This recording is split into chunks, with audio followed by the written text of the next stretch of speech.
मुश्किल में पीएम मोदी, सहयोगी दलों ने कर दी बगावत, एनडीए में आया दो फाक।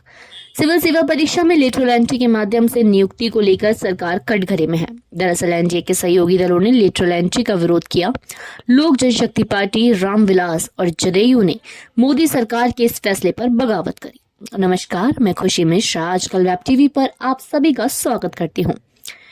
आज हम बात करेंगे एनडीए में उठे बगावती सुर की। दरअसल केंद्र में रिक्त पड़े संयुक्त सचिव, निदेशक और उप सचिव के 45 पदों पर सीधी भर्ती के मुद्दे पर सियासत गरमाई है।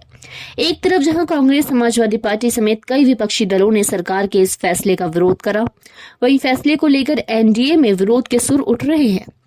लेटरल एंट्री के मुद्दे पर लोजपा ने अपना रुख साफ करते हुए कहा कि पार्टी ऐसे नियुक्तियों के पक्ष में नहीं।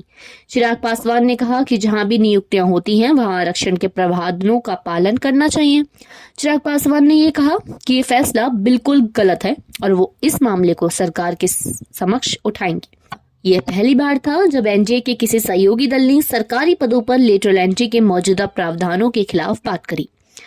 पासवान ने आगे कहा, जिस तरह से ये जानकारी सामने आई वह मेरे लिए भी चिंता का विषय है, क्योंकि मैं इस सरकार का हिस्सा हूं और इन मुद्दों को उठाने के लिए मेरे पास मंच है। अपनी पार्टी की ओर से बोलते हुए हम बिल्कुल इसके पक्ष में नहीं।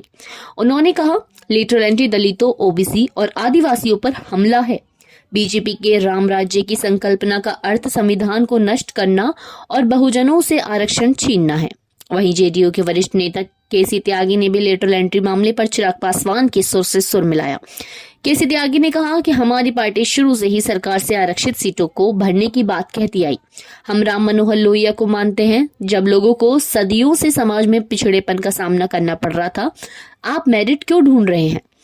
इन सब के बीच एनडीए के एक अन्य सहयोगी दल टीडीपी ने इसमें सरकार का ही समर्थन किया। टीडीपी महासचिव नारा लोकेश ने कहा, हमें लेटरल एंट्री को लेकर खुशी है क्योंकि कई मंत्रालयों को विशेषज्ञों की जरूरत है। हम हमेशा प्राइवेट सेक्टर से जानकारों को शामिल करने का समर्थन करते हैं।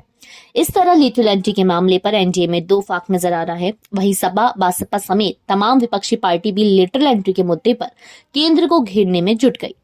यूपीएससी ने केंद्र के विभिन्न मंत्रालयों में संयुक्त सचिवों, निदेशकों और उप सचिवों के प्रमुख पदों पर 45 विशेषज्ञों की नियुक्ति का विज्ञापन निकाला। आमतौर पर ऐसे पदों पर अखिल भारतीय सेवाओं, भारतीय प्रशासनिक सेवा आईएएस, भारतीय पुलिस सेवा आईपीएस और भारतीय वन सेवा यानी कि आईएफओएस और अन्य ग्रुप ए सेवाओं के अधिकारी तैनात होते हैं।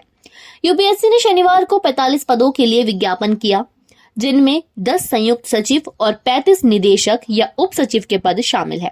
इन पदों को अनुबंध के आधार पर लेटरल एंट्री के माध्यम से भरा जाना है। तो दोस्तों, यह था हमारा आज का खास एपिसोड। धन्यवाद। ऐसे ही और ताजा तरीन बेहतरीन खबरों के लिए बने रहें आजकल वेब टीवी के साथ।